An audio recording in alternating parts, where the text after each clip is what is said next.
নমস্কার বন্ধুরা, welcome to jobs fear চ্যানেলে তোমাদের সকলকে ওয়েলকাম। আজকে চলে এসেছি আবারও একটা দারুণ চাকরির খবর নিয়ে। আজকে যে চাকরির খবরটা বলবো সেটা হচ্ছে সম্পূর্ণ অনেক বছর পর কিন্তু একটা রিক্রুটমেন্ট বেরিয়েছে। কাজেই যারা এটাতে ইচ্ছুক বা ইন্টারেস্টেড, তাই দেরি না করে অবশ্যই অ্যাপ্লিকেশন কিন্তু তোমরা শুরু করে দেবে। খুব শীঘ্রই কিন্তু এই চাকরির অ্যাপ্লিকেশন শুরু হতে চলেছে। আর এই ধরনের সরকারি এবং বেসরকারি চাকরির খবর পেতে আমাদের চ্যানেলটাকে সাবস্ক্রাইব করে রাখতে হবে, আর পাশের বেল আইকনটাকে ক্লিক করে রাখতে ভুলো না, যাতে চাকরির খবর দেওয়ার সাথে সাথেই তোমাদের কাছে নোটিফিকেশনটা পৌঁছে যায়। তাহলে চলো শুরু করছি। আজকে কি চাকরি রয়েছে? হ্যাঁ, এয়ারপোর্ট অথরিটি অফ ইন্ডিয়া রিক্রুটমেন্টের তরফ থেকে কিন্তু একটা বড় সড়ো রিক্রুটমেন্ট বেরিয়েছে। এয়ারপোর্ট অথরিটি অফ ইন্ডিয়া অর্থাৎ AAI, যেটার সম্পূর্ণ তথ্য কিন্তু আজকে আলোচনা করব। কারা কারা এই পরীক্ষা দিতে পারবে, কেমন পরীক্ষা হবে, কি ধরনের প্রশ্ন আসতে পারে, কি ধরনের সিলেবাস থাকবে, এবং এজ লিমিট কি আছে, সমস্ত বিষয়টা আজকের ভিডিওতে আলোচনা করব। তাই ভিডিওটাকে স্কিপ না করে পুরো ভিডিওটা দেখতে হবে। প্রথমেই বলি যে যে অর্গানাইজেশনটা, সেটা হচ্ছে এয়ারপোর্ট অথরিটি অফ ইন্ডিয়া অর্থাৎ AAI। পোস্ট কি রয়েছে? Junior executive air traffic control. Total vacancy কতগুলো রয়েছে দেখো, 309টা। আজকে আমি যেটা বলবো, এই যে চাকরির কথাটা বলছি, যারা যারা এয়ারপোর্টে চাকরির জন্য এবং এই একটা দারুণ পোস্ট, এই পোস্টে ইন্টারেস্টেড, তারা কিন্তু অবশ্যই অবশ্যই তাদের জন্য একটা বড় সুযোগ, কিন্তু এটাকেও কিন্তু হাতছাড়া করো না। আচ্ছা, ভ্যাকেন্সি হচ্ছে 309টা ভ্যাকেন্সি রয়েছে। অ্যাপ্লিকেশনের মোড কিন্তু রয়েছে অনলাইন মোড। তোমাদেরকে অনলাইনে আবেদন করতে হবে। রেজিস্ট্রেশন ডেট রয়েছে 25 তারিখ থেকে শুরু করে, এই মাসের 25 তারিখ থেকে শুরু করে পরের মাসের 24 তারিখ, মে মাসের 24 তারিখ পর্যন্ত রেজিস্ট্রেশন ডেট রয়েছে। খুব শীঘ্রই কিন্তু রেজিস্ট্রেশন স্টার্ট হতে চলেছে। আর যেদিন রেজিস্ট্রেশনের লাস্ট ডেট, সেই দিনকেই কিন্তু তোমাদের অ্যাপ্লিকেশন ফিটা লাস্ট দিতে হবে। এবং অ্যাপ্লিকেশন ফি কত রয়েছে সেটাও আমি একটু পরে আলোচনা করব। এজ লিমিট কি আছে? এজ লিমিট হচ্ছে 18 থেকে 27 বছর পর্যন্ত এজ লিমিট দেওয়া রয়েছে। তবে এক্ষেত্রে কিন্তু এজ রিল্যাক্সেশন রয়েছে, সেটা আমি একটু পরেই আলোচনা করছি, যে কারা কারা এজ রিল্যাক্সেশন পাচ্ছ এবং কত বছরের জন্য পাচ্ছ। সিলেকশন প্রসেস কি রয়েছে? সিলেকশন কোন প্রসেসে তোমাদের সিলেকশন হবে, এখানে দেখো computer based test, application verification, voice test, এগুলো প্রচুর এই ধরনের প্রসেস রয়েছে। এইগুলোতে তোমাদের সিলেকশন হতে পারে। এই প্রসেস আমরা আলোচনা করব স্যালারির বিষয়টা নিয়ে। স্যালারি কত থাকছে দেখো, মিনিমাম স্যালারি রয়েছে 40,000 টাকা থেকে ম্যাক্সিমাম 1,40,000 টাকা। তোমরা জানো যে এয়ারপোর্টের স্যালারি সব সময় ভালো লেভেলে থাকে, স্কেলটা খুব ভালো থাকে স্যালারি স্কেলটা, এবং এটা কিন্তু খুব তাড়াতাড়ি হাইক করতে থাকে, ঠিক আছে? তো এইটা হচ্ছে তোমাদের স্যালারি স্কেল থাকছে। আর এই সংক্রান্ত যে কোনো বিষয় জানার জন্য তোমাদেরকে এই সাইটটাতে ভিজিট করতে হবে, https.aai.aero। ঠিক আছে, চলে আসছি আমরা ক্যাটাগরিতে, কাদের জন্য কটা ভ্যাকেন্সি রয়েছে। যারা ইউআর ক্যাটাগরি বা জেনারেল ক্যাটাগরি থেকে রয়েছে তাদের জন্য টোটাল 125টা ভ্যাকেন্সি দেওয়া রয়েছে। ইডাব্লিউএস ক্যাটাগরি থেকে যারা রয়েছে তারা 30টা ভ্যাকেন্সি পাচ্ছ।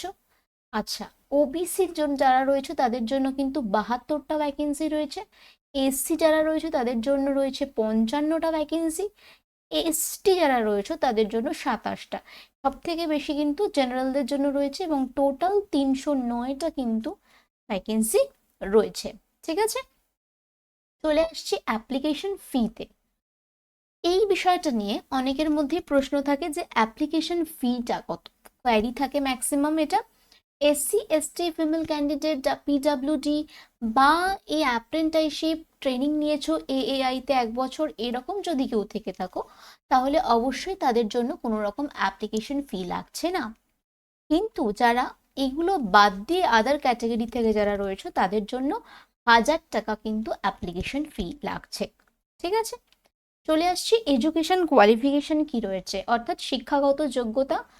অবশ্যই 3 বছরের বিএসসি ব্যাচেলার ডিগ্রি থাকতে হবে একটা রিকগনাইজড ইউনিভার্সিটি থেকে ফিজিক্স অ্যান্ড ম্যাথে, অর ফুল টাইম একটা ব্যাচেলার ডিগ্রি থাকতে হবে ইঞ্জিনিয়ারিংয়ে। যে কোনো একটা থাকলেই তোমরা কিন্তু অ্যাপ্লিকেশন করতে পারবে। আচ্ছা, ডিগ্রি বা ডিপ্লোমা সার্টিফিকেট যাই হোক না কেন সেটা যেন একটা রিকগনাইজ বা ডিমড ইউনিভার্সিটি থেকে অবশ্যই হয়, বা কোনো অ্যাপেক্স ইনস্টিটিউশন থেকে হয়, যেমন আইআইটিএস, আইআইএমএস, এগুলো এক্সাম্পল। ঠিক আছে, অবশ্যই গভর্নমেন্ট রিকগনাইজড হতে হবে। এবং পাস মার্ক, যেটা পাস করার যে মার্কস, সেই মার্কসটা পার্সেন্টেজটা কিন্তু থাকতে হবে। ঠিক আছে। সেকেন্ড যেটা বলছি যে ক্যান্ডিডেটের যদি বা বিটেক বা বিএসসি ইঞ্জিনিয়ারিং ডিগ্রি থাকে, তাহলেও কিন্তু সেক্ষেত্রে সে অ্যাপ্লাই করতে পারবে। তবে ব্যাচেলার ডিগ্রি ইঞ্জিনিয়ারিংয়ে যদি থাকে, সেটা কিন্তু বেশি ভালো প্রেফারেন্স পাবে।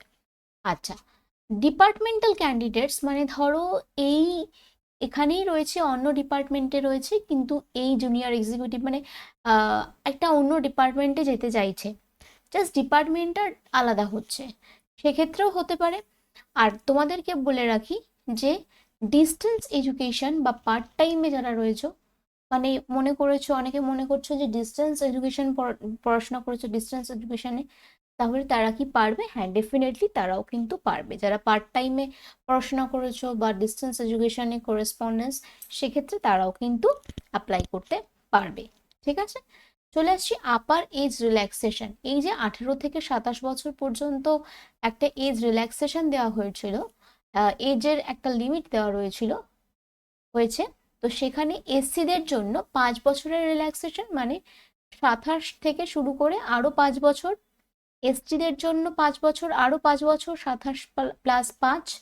ওবিসিদের জন্য 3 ইয়ার্স, 27+3। এক্স সার্ভিসম্যান, যেটা গভর্নমেন্ট রুল সেই অনুযায়ী হবে তাদের। পিডাব্লিউডি ক্যান্ডিডেটসদের জন্য 27+10। ক্যান্ডিডেটস যারা অলরেডি এএআইতে রেগুলার সার্ভিস করছে, তারা যদি মনে করে যে ডিপার্টমেন্ট জাস্ট চেঞ্জ করছে, সেক্ষেত্রেও তাদের কিন্তু 27+10 এই এজ রিল্যাক্সেশন রয়েছে।